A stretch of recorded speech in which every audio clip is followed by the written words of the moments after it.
This is to look at the auto ISO issue.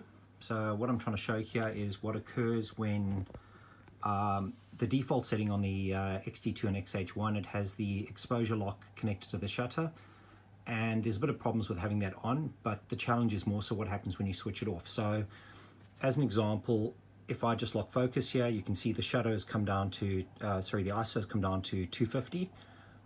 The challenge with the auto exposure is if I then shift to another point where it's a bit darker, it's actually locked that exposure to the 250, which is a situation where if you were tracking something through sunlight, that would be a major problem for us. So what I mean is that starts occurring when you first start focusing. So if you are tracking something from into the sun that's coming past you and going out of the sun, what's essentially going to happen is you're going to have your second portion of photos which are underexposed, because now it's locked the shutter at the ISO at 1 and 250, which is really exposed for the starting point, which was that.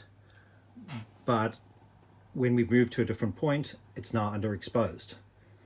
So that's part one. If I go in and adjust that in the settings, so what happens is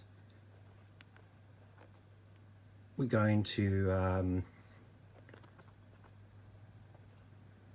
button dial settings, and we go to shutter auto exposure, and we switch that on continuous, let's say, to off. The problem I have now is when I take it to a point now where I want it to expose, first of all, which is great, but you'll notice it's only showing the maximum ISO. It doesn't show what the current ISO is.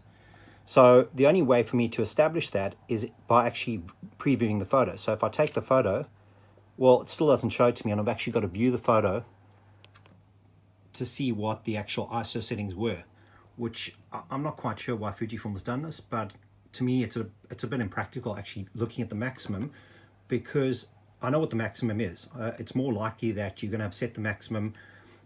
Now, the way it should have been implemented is the way the auto shutter is actually implemented. So if I switch that around and go to auto shutter, so I'm going to go down to ISO 200.